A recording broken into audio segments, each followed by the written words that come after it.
$1.87. That was all, and 60 cents of it was in pennies. Pennies saved one and two at a time by bulldozing the grocer and the vegetable man and the butcher until one's cheeks burned with the silent imputation of parsimony that such close dealing implied. 3 times Della counted it. $1.87. And the next day would be Christmas. There was clearly nothing left to do but flop down on the shabby little couch and howl. So Della did it, which instigates the moral reflection that life is made up of sobs, sniffles, and smiles, with sniffles predominating, while the mistress of the home is gradually subsiding from the first stage to the second. Take a look at the home. A furnished flat at $8 per week. It did not exactly beggar description, but it certainly had that word on the lookout for the mendicancy squad. In the vestibule below was a letterbox into which no letter would go, and an electric button from which no mortal finger could coax a ring. Also appertaining thereunto was a card bearing the name Mr. James Dillingham Young. The Dillingham had been flung to the breeze during a former period of prosperity when its possessor was being paid $30 per week. Now, when the income was shrunk to $20, the letters of Dillingham looked blurred, as though they were thinking seriously of contracting to a modest and unassuming deed. But whenever Mr. James Dillingham Young came home and reached his flat above, he was called Jim and greatly hugged by Mrs. James Dillingham Young, already introduced to you as Della, which is all very good. Della finished her cry and attended to her cheeks with the powder rag. She stood by the window and looked out dully at a gray cat walking a gray fence in a gray backyard. Tomorrow would be Christmas Day, and she had only $1.87 with which to buy Jim a present. She had been saving every penny she could for months. With this result, $20 a week doesn't go far. Expenses had been greater than she had calculated. They always are. Only $1.87 to buy a present for Jim. Jim. Many a happy hour she had spent planning for something nice for him. Something fine and rare and sterling. Something just a little bit near to being worthy of the honor of being owned by Jim. There was a pier glass between the windows of the room. Perhaps you have seen a pier glass in an $8 flat. A very thin and very agile person may, by observing his reflection in a rapid sequence of longitudinal strips, obtain a fairly accurate conception of his looks. Della, being slender, had mastered the art. Suddenly she whirled from the window and stood before the glass. Her eyes were shining brilliantly, but her face had lost its color within 20 seconds. Rapidly she pulled down her hair and let it fall to its full length. Now, there were 2 possessions of the James Dillingham Youngs in which they both took a mighty pride. One was Jim's gold watch that had been his father's and his grandfather's. The other was Della's hair. Had the Queen of Sheba lived in the flat across the air shaft, Della would have let her hair hang out of the window some day to dry just to depreciate her majesty's jewels and gifts. Had King Solomon been the janitor, with all his treasures piled up in the basement, Jim would have pulled out his watch every time he passed, just to see him pluck at his beard from envy.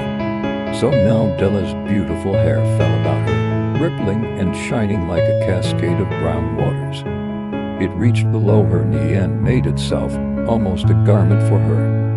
And then she did it up again nervously and quickly.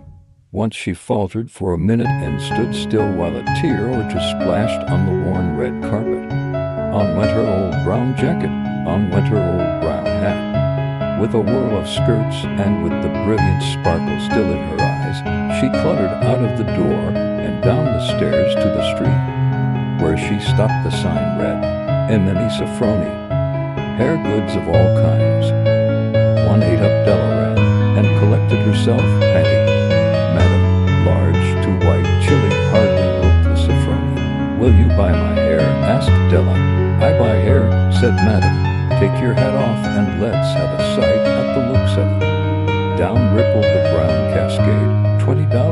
said Madam, lifting the mass with a practised hand. Give it to me quick, said Della. Oh, and the next 2 hours tripped by on rosy wings. Forget the hashed metaphor. She was ransacking the stores for Jim's present. She found it at last. It surely had been made for Jim and no one else. There was no other like it in any of the stores. And she had turned all of them inside out. It was a platinum fob chain symbol and chaste in design, properly proclaiming its value by substance alone and not by meretricious ornamentation, as all good things should do. It was even worthy of the watch. As soon as she saw it, she knew that it must be Jim's. It was like in quietness and value, the description applied to both. $21 they took from her for it, and she hurried home with the 78 cents. With that chain on his watch, Jim might be properly anxious about the time in any company. Grand as the watch was, he sometimes looked at it on the sly on account of the old leather strap that he used in place of a chain. When Della reached home, her intoxication gave way a little to prudence and reason. She got out her curling irons and lighted the gas, and went to work repairing the ravages made by generosity added to love, which is always a tremendous task, dear friends, a mammoth task. Within 40 minutes her head was covered with tiny, close-lying curls that made her look wonderfully like a truant schoolboy.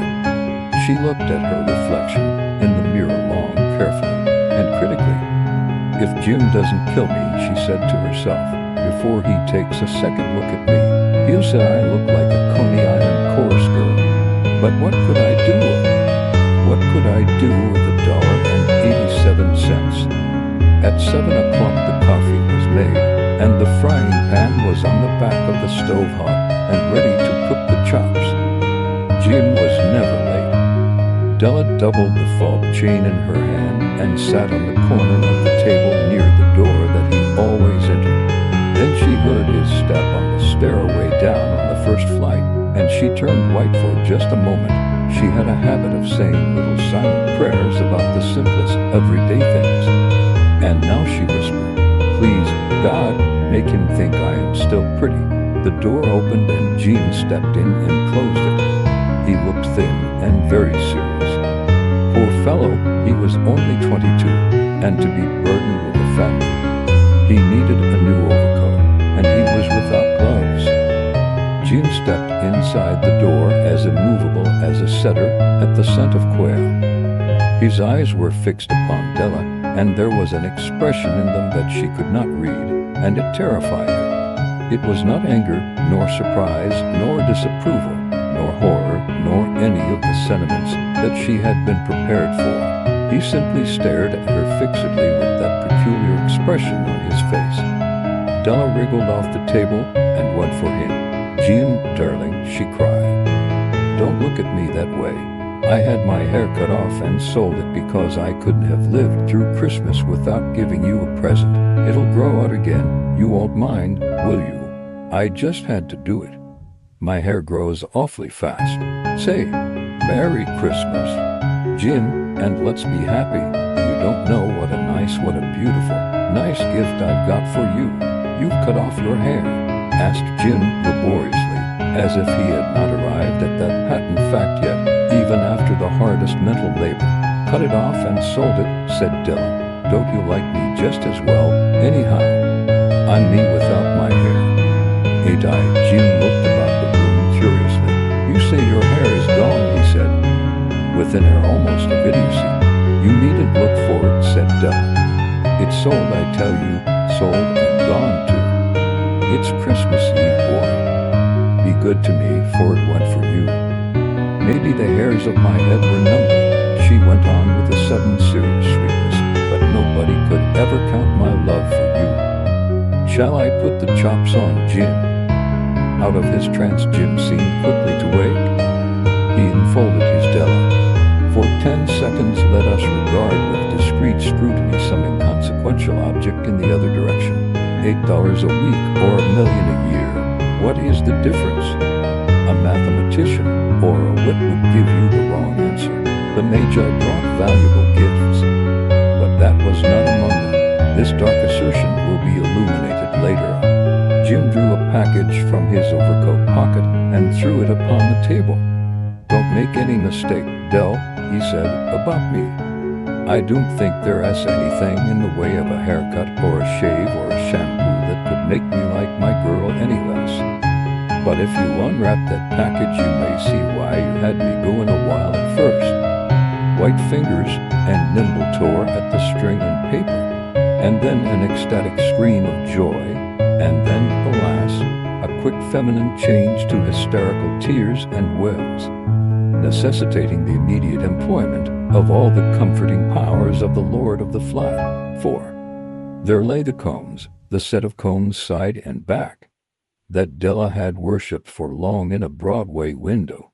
Beautiful combs, pure tortoise shell, with jeweled rims, just the shade to wear in the beautiful vanished hair. They were expensive combs, he knew, and her heart had simply craved and yearned over them without the least hope of possession. And now they were hers, but the tresses that should have adorned the coveted adornments were gone. But she hugged them to her bosom, and at length she was able to look up with dim eyes and a smile and say, "My hair grows so fast, Jim." And then Della leaped up like a little singed cat and cried, "Oh!" Jim had not yet seen his beautiful present. She held it out to him eagerly upon her open palm. The dull precious metal seemed to flash with a reflection of her bright and ardent spirit. "Isn't it a dandy, Jim? I hunted all over town to find it. You'll have to look at the time 100 times a day now. Give me your watch. I want to see how it looks on it." Instead of obeying, Jim tumbled down on the couch and put his hands under the back of his head and smiled. "Dell," said he, "let's put our Christmas presents away and keep them a while. They're too nice to use just at present. I sold the watch to get the money to buy your combs. And now suppose you put the chops on." The Magi, as you know, were wise men, wonderfully wise men who brought gifts to the babe in the manger. They invented the art of giving Christmas presents. Being wise, their gifts were no doubt wise ones, possibly bearing the privilege of exchange in case of duplication. And here I have lamely related to you the uneventful chronicle of two foolish children in a flat who most unwisely sacrificed for each other the greatest treasures of their house. But in a last word to the wise of these days, let it be said that of all who give gifts, these two were the wisest. Of all who give and receive gifts, such as they are wisest. Everywhere they are wisest. They are the Magi.